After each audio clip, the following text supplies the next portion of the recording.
The Medal of Honor is our nation's highest military honor for valor. And I've heard a lot of people say, you win the Medal of Honor. No, you don't. It's not a competition. It's not something you try to earn.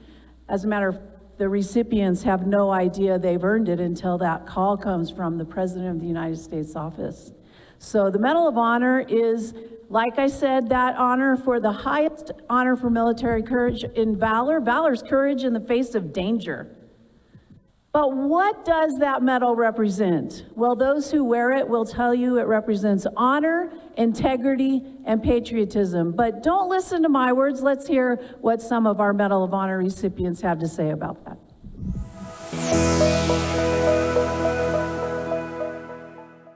Honor is something that you earn, but you never seek.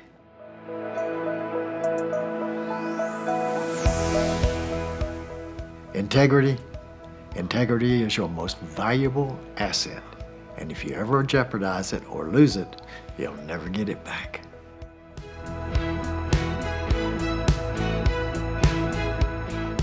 Patriotism speaks for itself. Love your country. Give back to your country.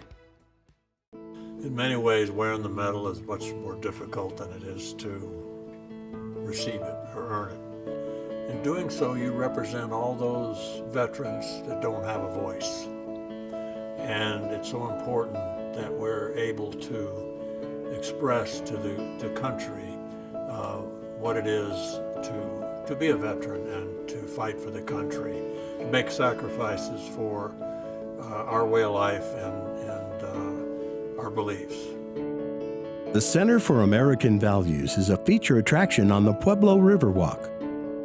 More than 100,000 students have participated, empowering them to identify and define the personal attributes that relate directly to American values. This hardcover book is a special collection of quotes that reflect the honor, courage, and humility of our most decorated war heroes. We're so thrilled that at the conclusion of the program, we have those books for the students who are here. So we're thankful for the donor that made that possible. Just a brief timeline of events for the Medal of Honor. Two highlights: in 1861, President Abraham Lincoln was the one who signed the first legislation to put the Medal of Honor in place for the Army. That was during the Civil War time.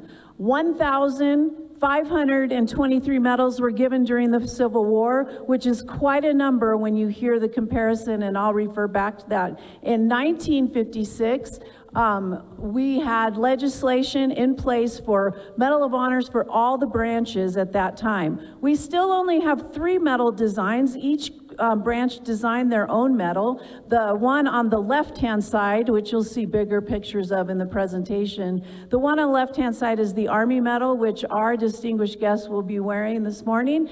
And then in the middle is the Air Force design, also covering our Space Force now. And on the right-hand side is the medal that the Navy designed, and that covers Coast Guard and Marines. Our Medal of Honor statistics, one of my favorite slides. We have 3,517 recipients who have been awarded the Medal of Honor.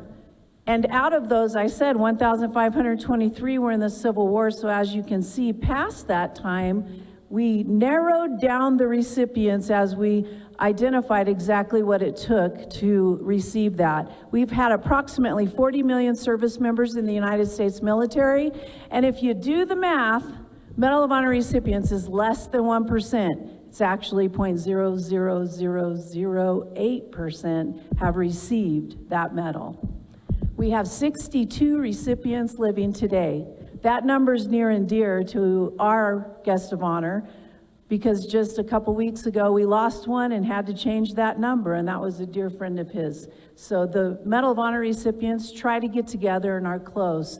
The city with the most living recipients at one time is proudly my hometown, Pueblo, Colorado, and also where the Center of American Value is. And we have our remaining living recipient with us. The other 3 have passed, but we're the only city who can say that we had the most living recipients at one time. And here we are, the home of heroes was a moniker given to us by a senator who was speaking about Pueblo, because President Dwight Eisenhower, when he was awarding Jerry Murphy, who's a Medal of Honor recipient, his medal, he said, "What is it about the water out there? There's something in the water. All you guys turn out to be heroes." So we're very thankful to be from Pueblo. But I gotta tell you, I have a nudge inside of me to move right back here to this beautiful place. What a place you have to live. Who is awarded this medal? So just exactly how do you get it? So the definition that's given to us is the medal is authorized for any military service member who distinguishes himself conspicuously by gallantry and intrepidity at the risk of his life above and beyond the call of duty while engaged in action against an enemy of the United States, putting their life, not their life, the life of others above their own life in an act of valor. What is the process? The process for earning the Medal of Honor is, first of all, the action is done, but 2 sworn eyewitnesses give statements, and they do this all unknown to the Medal of Honor recipient. 2 sworn statements. Next, the statements then are evidenced and gathered. The act of valor is gathered to make sure it is accurate, and sometimes that takes a little bit of time because credibility for that medal is essential. Next, the recommendation packets are approved through the chain of command, and the chain of command is intense in the military, all the way up the chain of command, and it goes all the way to the commander-in-chief. And students, who is the commander-in-chief? Who?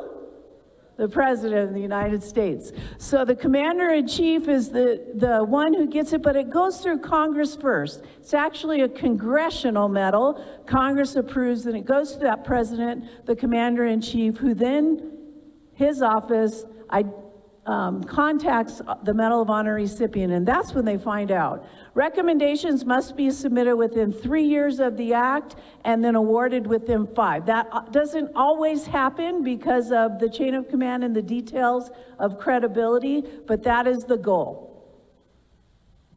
So this is the part that really tugs my heart. These humble heroes, all of this happens without their knowledge. So often I hear the question, so why do they fight in the first place? I didn't know what else to do. I'd never been to war before. I mean, I wasn't raised in Mogadishu. I don't know an RPG-5 from an RPG-7. I think we were a nation at war. I don't think I would have joined. I know for a fact I would not have joined the military if we were not at war. I was 18, I was pretty young, I was pretty naive, I was pretty motivated. I joined to fight and win a war. I realized that as much as I wanted to avenge, as much as I hated what this enemy represented, I couldn't sustain it. I was empty, I was hollow. I couldn't fight my enemy because I hated him. I had to fight my enemy because I loved my country. I loved my friends. I fought because I loved. I defended because I loved my culture, my way of life, my community, my soldiers, my army, my unit, my nation. We fight because we love. That's how you overcome evil. That's how you overcome hate. That's what sustains itself, and that is why America will always be the shining city on the hill. Ladies and gentlemen, Major Drew Dix was born December 14th, 1944, in appropriately West Point, New York, where his father was serving in the United States Army. Spent his formidable years in Pueblo, Colorado, and he is one of us. He loves to hunt and fish. He was in the junior ROTC, and once he graduated from high school in 1962, he enlisted in the Army at the age of 17, wanting to go into the Special Forces, but his age would not allow him to do so. He spent 3 years serving with the 82nd Airborne. Then in 1966, he turned 21 and joined the Special Forces. And in 1968, was deployed to Vietnam. Then Staff Sergeant Dix was awarded the Medal of Honor, the first Special Forces enlisted man to receive this medal. He saved lives, captured prisoners and weapons, put the lives of others in front of his own. It is the undying passion he carries to make certain that the extreme sacrifices of men and women in combat are never forgotten. Please turn your attention to the screen.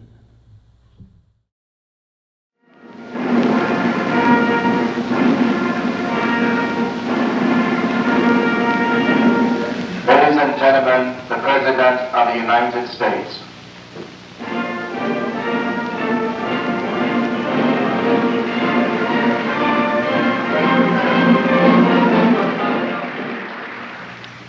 For the final time during my presidency, this House is graced with the company of the heroes who have scaled heights known only to a very few men in this land.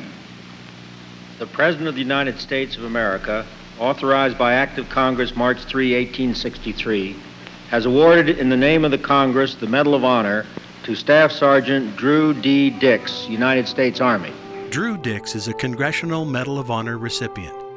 As an Army Special Forces sergeant, during his first Vietnam tour, detailed to the CIA, Dix was awarded the Medal of Honor for heroic acts including saving lives, retaking important territory, and capturing enemy soldiers.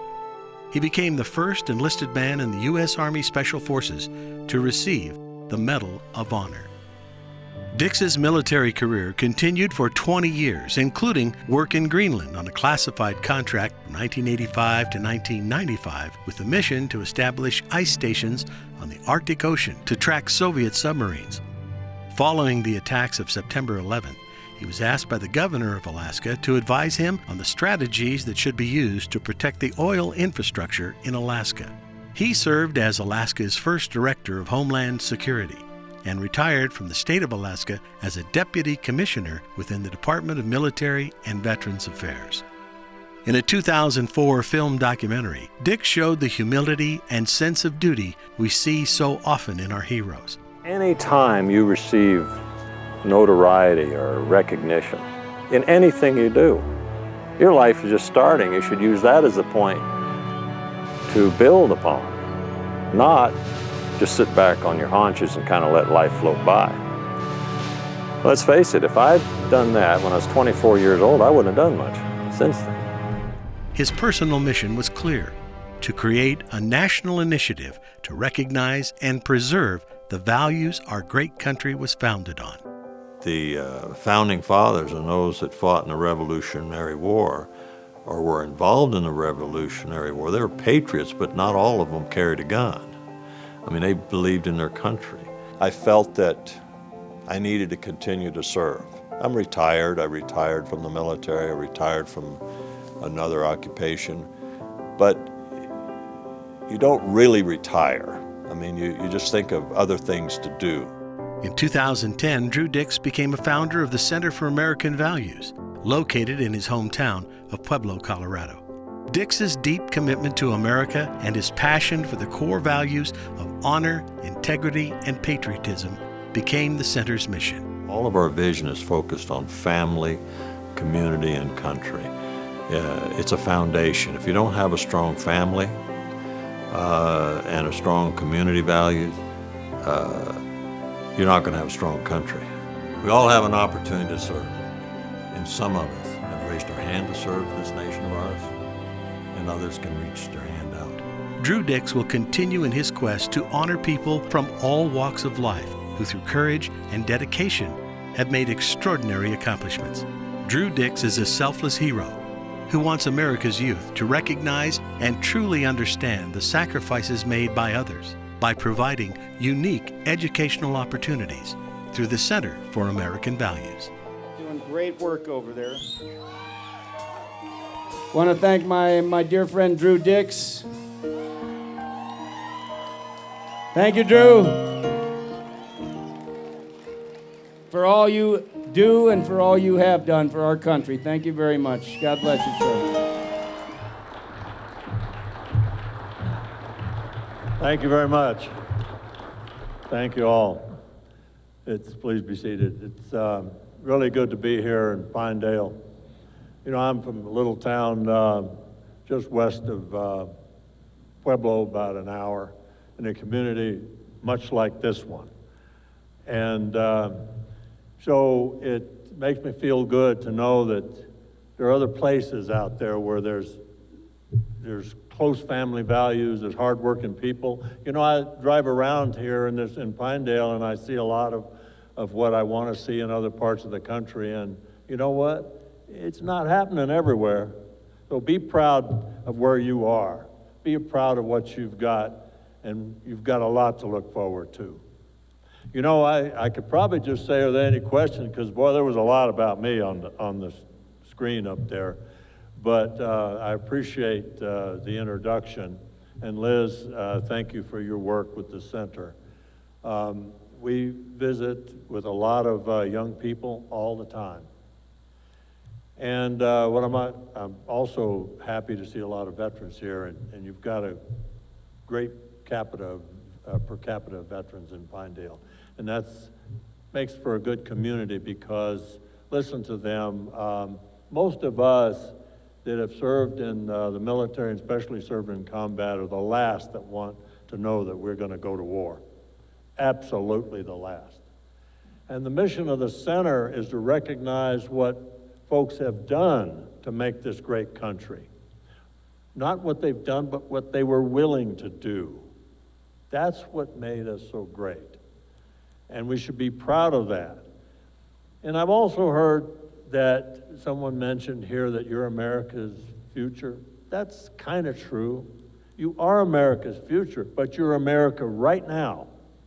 How you act and what you do reflects this on this great country.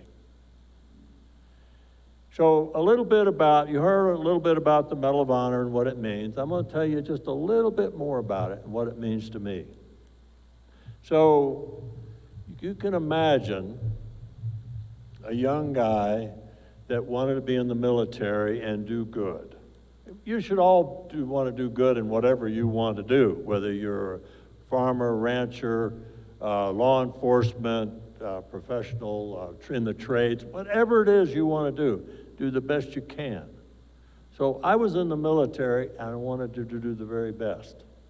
Can you imagine getting a call saying you're going to the White House and receiving an award? I'm not too sure. First of all, I didn't know what it was for, but also I'm not sure if I deserved it. Because actually, what I was doing was my job. It was my job to go and serve this country of ours with other individuals. And what makes the Medal of Honor so special to me, it is not recommended from somebody up here. It is recommended by those that you served with, that you fought with. And if you don't choose to be in the military and you choose to be in another profession, it's respect from those that you work with that makes you feel really good. So think about it. When the dust settled and I finally realized I was receiving the highest honor by our military, recommended by those that I had great respect for, that I fought alongside, it was just an overwhelming experience. And so I felt, what am I going to do with this honor? I'm going to continue to represent those that could not, or were not honored with this medal because there were no witnesses alive that could recommend them for it. So I go through life wearing this medal the best that I can and do the best that I can for those that have done things far greater than mine, but there was no witnesses except maybe some supreme being, God, that knew what they did. So that's what it means to me. So what is the contribution that we can do for our country? You're doing it right now, being the best you can in whatever you do. Be the best student you can. Be the best person you can for each other. So I bet some of you think that the Medal of Honor, you receive it because you killed a bunch of the enemy, or you attacked a hill and you got to the top and you're the winner, right? You beat them back. No, you receive a Medal of Honor for sacrificing your life for those you fought with.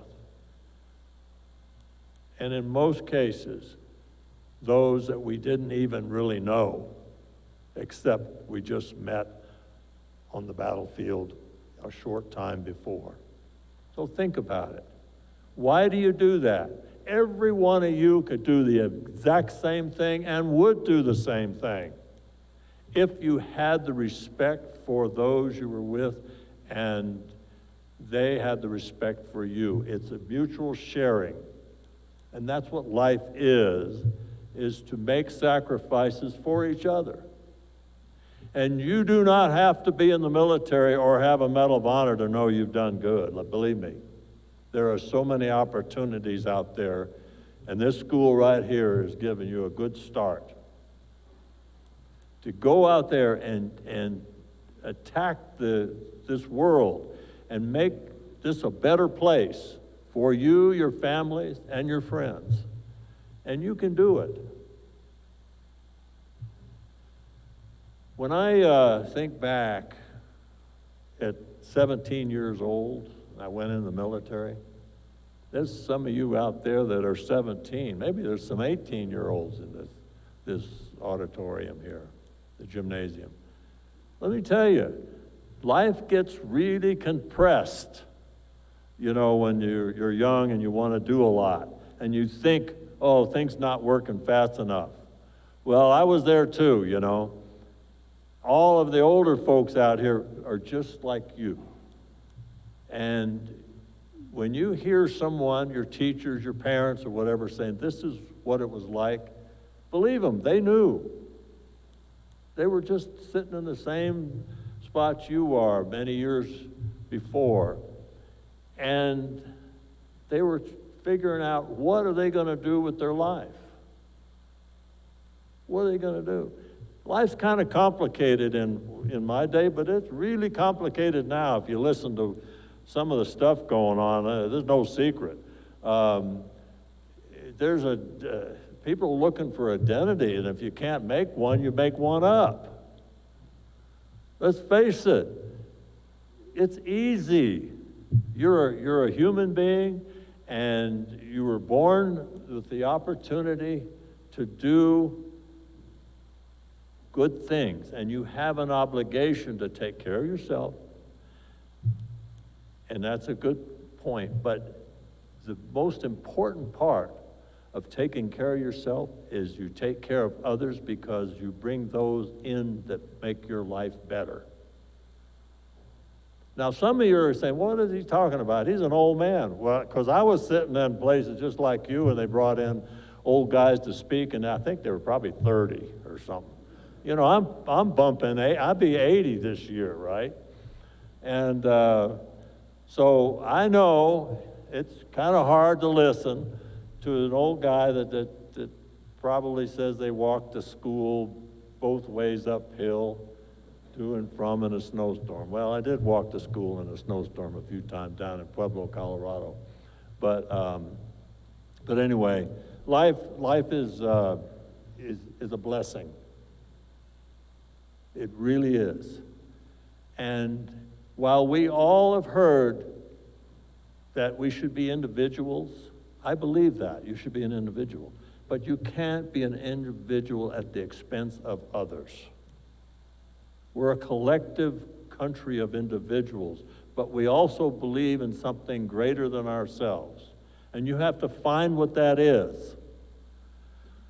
It could be finding God, it could be finding whatever you believe that is something greater than yourself, because if pretty soon, if we become a nation that makes special people out of everybody, then soon we stand for nothing. We have to stand for something greater than ourselves. And believe me, you will all understand that someday in your life. And I'm sure some of you have got it already. And the reason how I can tell that, I've been to schools. And I'm looking around here, and you guys you dress properly. You have good manners. I've been places that don't do that. In fact, they go out of their way just to draw attention. And I've looked at some of folks that were just really weird. And I said, why are you doing what you're doing? Because you're trying to get attention, because you got my attention, but you're not going anywhere in this world. You will not. You will go, you will be successful if you understand what the purpose of your life is. And you got a good start right here. So you wranglers, I love that term wranglers, because that means you're working people, right? Wranglers are wranglers. Now, my little town in West Cliff, Colorado, where I got a little ranch, I'll tell the bobcats back there that I met some wranglers, okay? Because we got a few wranglers out there, but right now, it's getting harder and harder to find more that will want to do that kind of work. So anyway, I want to hear more about what you want to have on your mind and what you want to ask me, because you know, you're going to school and you're getting lectured all the time, and don't want to stand up here and I'm not lecturing you, but I want to hear what you have got on your mind, and that's important. So I know there's a few of you that have questions, and Miss Richards over here, Liz, is ready with a microphone. Just line up right here, and what a privilege to be able to ask Major Dix a question. So here we go. Did you ever think that you were going to get the Medal of Honor? Well, let me tell you, I didn't even know what a Medal of Honor was for a long time. And I never met a Medal of Honor recipient until I received one. So it is pretty rare. And I'm very fortunate to be recognized by those I fought with. But that's a good question. When I'm a junior at Pinedale High School, and yesterday when we were receiving our talk, just from the Center of American Values, it was mentioned that there was portraits commissioned of the Medal of Honor recipients, and that in your portrait, you included more people than just yourself. And I was wondering to ask, either who those people are or why you chose to include other people within the portrait regarding your award. So you have to have two minimum to recommend you for the Medal of Honor. But in that battle, there weren't many of us in there. And the other point, that's a very good question. I'm glad you brought it up. Because the unit I was in, we didn't get military awards. So I may not have got an award, except just so happened there were some Navy SEALs that were with me when the battle started. They recommended me for it. So most of them have passed.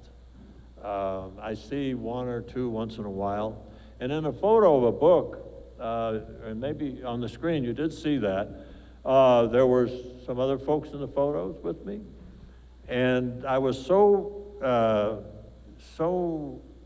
adamant that I didn't want special recognition that I included those other folks in that photo of me. Jim Moore, who worked with the Central Intelligence Agency. Maggie Francott was the nurse that we rescued. And one of the other guys, Nego, a Chinese guy that had been a lot of places with me. Now, they all recommended me for this, and I didn't know that they were doing that. But if that's a long answer for your question, but they're all doing okay. They're all alive. Did I get the question right? Yes. Yeah, you did. Thank you. What drives you to come and educate schools like this nationwide, especially like smaller ones? What drives you to educate us about the Medal of Honor and share your story with us? 14 years ago, when we created the center, we realized that things were changing a little bit, and we thought we better see what we could do to help out. And who would have guessed 14 years ago where we are now, where we need a lot of work to do. My driving force is trying to live up to the Medal of Honor that others that did more, far greater than what I did, never had a chance to wear it. And actually, one little bit of information is, of the 3,500 awarded, half wore the medal. Everyone else is posthumous recipient. About half. Thank you. I'm a junior. My name's Trevin Beal. I couldn't quite see on the screen if it said anything about it, but what day did you receive your medal? It was 1968. The 56 hours was during a holiday period, which was a ceasefire supposed to be, and the enemy violated that. That was a good answer. Thank you. Thank you. Hello, sir. It's a pleasure to have you here today. My name is Killian. I am currently 17 and graduating. My future goal is actually joining the military to serve my country. I'm wondering for you as well, that because since you joined the military, is there any advice that I should take upon for serving my country as well? This is a tough question. It's a good question, tough answer. The military right now needs the best we can get, better than ever before in our history, because the military is getting really small and in numbers, so we need the very best. The one thing I will give you some advice on, and I do work with the military on this, is use technology as a tool. Do not rely totally on technology, because in a modern battlefield, that technology can go that fast, and will be relying on, and you will be relying on your personal skills. And those of you from small towns like this, you got more going for the folks on the battlefield than some city folks. You really do. Again, use the technology for a tool, and use it now in your everyday life for a tool, but not a substitute for common sense and to know what you want to do and where to go and how to get there. Great advice. Great advice. Thank you, sir. I appreciate it. Next. I should get down there and I could hear the echo. Is kind of tough, but. Hi, my name is Nate McCann. I was wondering, what inspired you to join the military, and how many years did you serve for? Well, first of all, I had great respect for my father, and he was served in the military, and I wanted to be like him. And then when I took junior ROTC, the instructor was an active duty sergeant, staff sergeant, and for some reason I really connected with him, and I wanted to be like him. And so at 17, I just couldn't wait to leave Pueblo and get in the Army and start to do what I could do to be like them. What drove you to continue your work after things got tough and seemed impossible? Well, when you are in a situation and things are really bad, and you know that you can make a difference, and you just have a feeling. And I knew that I was going to be able to do this. And it just kept me going, and the smile or the relief on the face of those civilians that I was able to rescue kept me going, because there's a lot of gratitude there, and they didn't have to say a word. I just 3 weeks ago, I got a call, well, an email first, and then a call from one of those civilians that I rescued, living in Massachusetts, and I didn't know him at the time, and never saw him after. But it was kind of good to get a call from somebody that says, I hope I live my life worthy of the risk you took. He's obviously older than me, and he's probably ready to sign off and go to another place, but it made you feel good, or made me feel good, and that I was able to give that guy another chance. Thank you. Good question. Students, let's move up a little bit. And there then, you go. I can go. I bet I could hear better. No, you're good there. We need you by the microphone. You need one. Okay. You. Not the microphone. Oh, I get it. Okay. Hi. Without it? Yes, I hear that perfect. Oh, okay. Go ahead and ask. Echo. Hi, my name is Delaney Day. I'm a junior at Pinedale High School, and I was just wondering, as youth in America, how do you recommend we spread patriotism to keep America the great country that it is? How would we, that's a good question. How would we how recommend the country to what we need to do? Yes. Okay, that's a very good question. You know, I've been in a battle and have done a few things. I don't have the magic of what we need to do.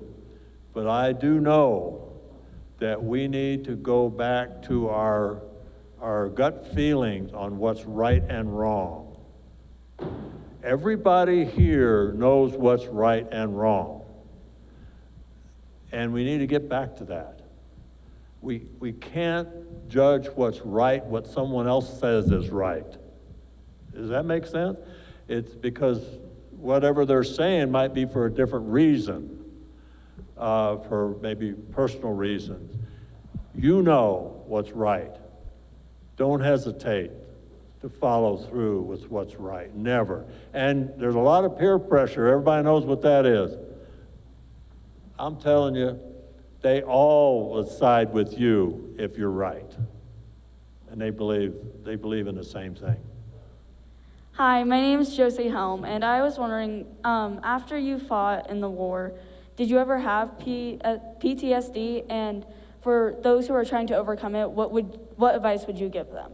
Post-traumatic stress is a real deal, right? And it is not just in the military. It's someone that had trauma in their life, whatever they experience.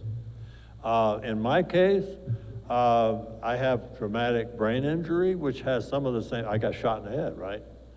But it rang my brain a little bit, but I was able to keep moving, and I don't have a serious problem with that.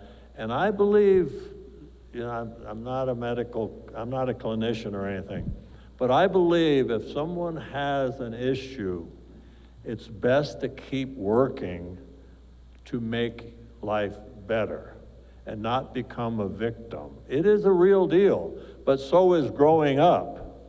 Everybody has problems in their life, and if you have a trauma in your life when you're real young and you let it bother you, can you imagine if you lived as old as me, how you'd be dragging that along? Try to solve that problem and be with other people that also have problems. I mean, everybody's got problems. It's how you overcome them is my solution, how I deal with it.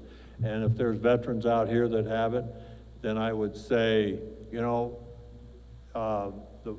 there's a fact in the military, post-traumatic stress doesn't kick in until you leave the military, even if it's 20 years and you retire and you had the experience 20 years before.